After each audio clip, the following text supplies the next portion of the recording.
시청자 여러분 안녕하십니까? 6월 1일 금요일 뉴스투데이 강원입니다. 도내 각 시군마다 인구 늘리기 운동을 벌이고 있지만 올해 4분의 1분기에는 전입자보다 전출자가 많았습니다. 특히 안정된 일자리가 부족해 20대 청년층 인구는 계속해서 유출되고 있습니다. 문병훈 기자가 보도합니다. 통계청이 발표한 인구 이동 자료에 따르면 강원도 인구는 지난해 4, 4분기 순유입에서 올해 1, 4분기는 순유출로 역전됐습니다. 지난 3월까지 도내에서는 전입자보다 전출자가 늘어나면서 순유출이 2,952명이 많았습니다. 삼척시와 양양군은 적게나마 순유입됐지만 강릉과 동해시 등 6개 시군은 순유출이 많았습니다. 시군별 순유출은 고성군이 1,121명으로 가장 많았고 동해시 746명, 강릉시 446명, 속초시 392명 순입니다. 양질의 일자리가 없습니다. 즉 기업이 없다는 얘기죠. 근데 한편은 기업은 사람 구하기 힘듭니다. 기업에서 원하는 인재가 부족하기 때문에 기업도 부족하고 인력도 부족하다 보니까 결국 수도권으로 나가게 되는 그런 근본적인 문제가 있다고 생각합니다. 1, 4분기 영서 지역은 춘천과 원주시 등 5개 시군이 전출보다 전입자가 많았지만 화천과 철원 등은 순유출이 많았습니다. 연령별로는 기농 등으로 50대와 60대는 순유입이 많았지만 40대 이하는 순유출이 많았습니다. 특히 20대 청년층은 순유출이 2,743명을 기록했습니다.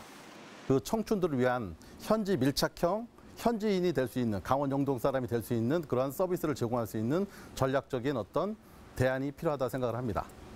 영동 지역은 20, 30대 인구 유출을 막을 수 있는 안정적인 일자리가 부족하고 교육과 의료 등 복지와 문화시설도 부족해 인구 감소 추세는 당분간 지속될 전망입니다. MBC 뉴스 문병훈입니다. 최근 라돈 등 방사능 수치에 대한 관심이 높아지고 있습니다. 춘천의 한 시민단체가 2년 동안 200여 곳이 넘는 곳에서 방사능 수치를 직접 측정한 결과 정부 측정치보다 높다는 결과가 나왔는데요. 이재규 기자가 취재했습니다. 한국원자력안전기술원의 국가환경 방사선 자동 감시망입니다. 춘천 지역 방사선 양을 측정했더니 0.134 마이크로 시버트로 표시됩니다. 단위를 나노시버트로 전환하면 134 나노시버트입니다. 상태는 정상이라고 표시됩니다. 이 수치는 강원대학교에 있는 감시기에서 측정된 값을 토대로 한 것입니다. 측정기를 가지고 춘천시청 앞 도로로 나왔습니다. 방사선 양이 500에서 600 나노시버트로 나옵니다. 높게 나오는 지역이 다수가 있어서 그 내용을 좀 어떻게 좀 기록에 남길까 고민을 하다가 이제 지도 측정하게 됐고 자료화시키는 작업을 이제 한 2년 가까이 하고 있는 중인 거죠. 한국원자력안전기술원 기준에 따르면 춘천 지역의 정상 방사능 수치는 235 나노시버트 정도입니다. 2년 넘게 춘천 지역 225곳의 방사능 수치를 조사한 시민단체 춘천 방사능 생활감시단은 평균 수치가 323 나노시버트로 조사됐다고 밝혔습니다. 감시단은 방사능 수치에 따른 위험성 구분이 불분명하다며 우선 춘천시에 시민조사기구 설립을 요구했습니다. 실제로 그 저선량으로 오랫동안 노출이 되는 것으로 인해서 발생할 수 있는 그런 위험성들을 줄여야 하는 노력은 명확하게 존재를 하거든요. 그래서 오히려 놓치기 쉬운 부분에 대한 저선량의 생활방사능의 위험성에 대해서 이번 기회에 좀 많이 다뤄졌으면 합니다. 감시단은 방사능 수치 측정 지도도 공개했습니다. 원자력안전위원회는 감시단의 발표 내용을 검토한 뒤 의견을 내겠다고 밝혔습니다. MBC 뉴스 이재규입니다. 성폭력과 가정폭력 피해자 지원을 위한 해바라기 센터의 원주 유치가 확정됐습니다. 오는 11월쯤에는 가동될 예정인데요. 다른 지역까지 가서 상담과 조사를 받아야만 했던 피해자들의 불편이 줄어들 것으로 기대됩니다. 황구선 기자입니다. 여성가족부는 원주 세브란스 기독병원의 강원 남부 해바라기 센터 유치를 확정했습니다. 지난 2016년 8월 해바라기 센터 원주 유치 TF가 발족한 지 2년 만입니다. 최근 5년 동안 원주에서 발생한 성폭력과 가정폭력 사건은 2,205건으로 춘천과 강릉에 비해 2배 가까이 많았습니다. 충격이 컸을 피해자를 대상으로 사건을 조사해야 했던 수사 당국은 환영 의사를 밝혔습니다. 춘천까지 가서 조사를 받아야 되는 그런 번거로움이 있었습니다. 그러나 이제 원주에 이것이 생기면서 그분들을 위한 법률 지원이나 심리 상담 그런 것들이 일사천리로 만 13세 미만 아동 피해자들의 경우 춘천을 오가는 낯선 환경에서 조사받는 상황에서 경찰, 상담원, 춘천 해바라기 센터와 병원 등의 피해 진술을 여러 번 반복하는 2차 정서적 고통을 덜 수 있게 됐습니다. 진술을 되게 여러 번 했었어요. 그래서 진술에 신빙성이 떨어지거나 약간 그런 좀 문제점도 있었는데 이제 원주에 생김으로써 성학대가 신고가 되면은 바로 아이를 이제 센터에 데리고 가서 바로 한 번에 진술을 받을 수 있고 해바라기 센터에서는 상담과 의료 지원, 수사 법률 지원과 심리치료 등의 종합적인 전문 서비스를 한 곳에서 받을 수 있습니다. 우리 의료기관의 진료 번역이 지금 진료 담당하고 있는 충청 북부 또 경기도 동부 이쪽에서도 당연히 이용할 수 있는 그런 프로그램이 되겠습니다.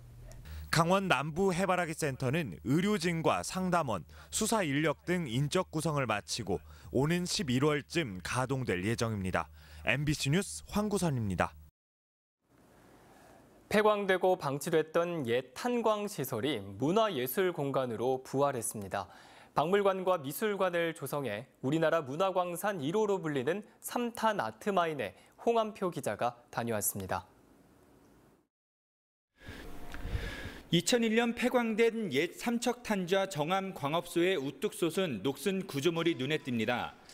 지하에서 캐낸 석탄을 지상으로 끌어올리던 수직 갱도와 탄광시설을 문화예술 공간으로 바꾼 정선 삼탄 아트마인입니다. 입구를 지나면 4층 건물 8개 동 44,000제곱미터에 펼쳐진 전시 공간을 볼 수 있습니다. 사무실 공간은 현대미술 갤러리로 탈바꿈했고 광부들이 몸을 씻던 샤워장은 설치미술 전시관이 됐습니다. 관광하러 가벼운 마음으로 왔는데 와서 이제 석탄 캐는 그 검은 손들을 그림상으로 보니까 마음이 굉장히 찡하더라고요. 과거 탄광에서 사용했던 장비에 현대미술과 세계미술이 공존하는 모습은 세대 간 소통을 이어줍니다. 저희 세대는 솔직히 탄광이나 이런 석탄 시대와 조금 거리가 멀어서 잘 못 느꼈는데 이렇게 현대미술이랑 조합돼서 보니까는 더 많이 와닿고. 삼탄 아트마인은 폐광을 문화 공간으로 바꾼 독일 에센 지역의 졸페라인 뮤지엄을 모델로 운영하고 있습니다. 문화 재생 쪽으로 이제 그런 극관을 두고 있는 그런 그 공간이다 보니까요. 많은 분들이 오셔서 과거의 이 탄광의 문화를 좀 보시고 또 거기에 감성도 채우시면서 치열한 삶의 현장을 간직한 폐탄광을 예술 작품으로 채워넣은 삼탄 아트마인은 2015년 한국인이 꼭 가봐야 할 한국 관광 100선에 선정됐습니다. MBC 뉴스 홍한표입니다. 피서철을 앞두고 있는 동해안 관광지는 화장실이 부족하거나 관리가 허술한 상태입니다. 더욱이 아예 개방하지 않는 화장실도 있어서 관광객들과 시민들이 불편을 겪고 있습니다. 배연환 기자의 보도입니다. 강릉 주문진에 있는 공중 화장실. 철문이 닫혀 아예 사용할 수 없습니다. 강릉 사근진도 사정은 비슷합니다. 출입구가 닫혀 있고 주변엔 풀들이 마구 자라 있어 화장실인 걸 알기도 어렵습니다. 두 곳 모두 관리 인력이 부족하고 범죄 발생 우려 등을 이유로 여름 성수기에만 개방합니다. 강릉의 바다 부채길은 화장실 부족 현상이 심각합니다. 주말이면 몰리는 인파를 감당하지 못해 바깥까지 줄을 서는 형편이지만 아직 구체적인 추가 설치 계획은 나와 있지 않습니다. 사람이 많아가지고 말을 못한다니까. 이빨이 있어가지고. 그래, 줄을 서가 있다고 그래. 줄을 이빨 있어가지고 두 줄씩 막 써가지고 남자 화장실은 좀 그거 하는데 여자 화장실은. 강릉 안목항에 새로 들어선 화장실. 화장실을 찾은 사람들은 문이 열리지 않자 황당해하고 문에는 화장실을 쓸 수 있게 해달라는 글까지 적혀 있습니다. 관광지에서 이제 화장실도 많이 없었는데 또 막상 찾아서 왔는데 또 닫혀 있기도 해서 굉장히 불편하네요. 이 화장실은 지난 연말 완공됐지만 반년 가까이 개방하지 않아 관광객들이 불편을 겪고 있는 상황입니다. 해양수산부가 2억 원의 예산을 들여 화장실을 지어 강릉시에 관리 운영을 맡겼지만 올해 당초 예산에 관리비가 없다는 이유로 개방하지 않고 있습니다. 추경 예산에 저희가 화장실 운영할 수 있는 사업비를 세워서 본격적으로 성수기를 대비해서 운영할 계획을 가지고 있습니다. 개방하지 않거나 부족한 화장실 때문에 동계올림픽을 계기로 전 세계에 알려진 강릉시의 이미지까지 해치고 있습니다. MBC 뉴스 배현환입니다. 강원도 내 아파트 매매와 전세 가격 하락세가 이어지고 있습니다. 한국감정원에 따르면 5월 28일 기준 강원도 내 아파트 매매 가격은 일주일 전보다 0.14% 하락해 11주 연속 하락세가 이어졌습니다. 특히 하락률이 2주 전 0.07%에서 지난주에는 0.13%로 하락폭이 확대되고 있습니다. 또 아파트 전세 가격도 일주일 전보다 0.11% 하락해 16주 연속 하락세가 이어졌습니다. 강원도 내 모든 학교의 운영 자료가 어제부터 인터넷 학교 알림이에 공시됐습니다. 공시 내용은 수업 일수를 비롯해 수업 시수 현황과 장애인 편의시설 현황, 학교 회계 예산 결산서, 그리고 졸업생 진로 현황 등입니다. 강원도교육청은 9월에는 수업 공개 계획과 자유학기제 운영에 관한 사항 등 9개 항목을 추가로 공개할 계획입니다. 경찰이 선거 경비 상황실을 개소하고 선거가 끝날 때까지 24시간 경비 체제에 돌입했습니다. 강원지방경찰청은 후보자와 주요 인사가 거리 유세를 할 때 신변 보호조와 신속 대응팀을 운영해 유세 방해 등 불법 행위에 엄정 대처할 계획입니다. 또 도내 856곳의 투표소에 112 순찰을 강화하고 투표함을 회송할 때는 노선별로 무장 경찰관을 배치해 돌발 상황에 대비할 예정입니다. 고성군 간성읍 향로봉 정상에서 희귀 식물인 난쟁이 붓꽃의 군락지가 발견됐습니다. 양양 구기림관리소에 따르면 최근 향로봉 정상 일대에서 산림청 지정 희귀 식물인 난쟁이 붓꽃 100여 그루가 자생하는 것으로 확인됐습니다. 붓꽃보다 키가 작은 난쟁이 붓꽃은 높은 산 정상 부근에 햇볕이 잘 들고 메마른 바위 곁이나 틈새에 자생하고 있습니다. 오늘 강원도 지역은 서해상에 위치한 고기압의 영향으로 맑겠습니다. 예상 낮 최고 기온은 영동 지역이 25도에서 28도, 영서 지역은 29도에서 32도 분포로 일교차가 크겠습니다. 그럼 자세한 오늘의 날씨와 행사를 안내해드립니다.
양양국제공항을 모항으로 하는 플라이 강원이 국토교통부에 국제항공 운수사업 면허를 신청했습니다.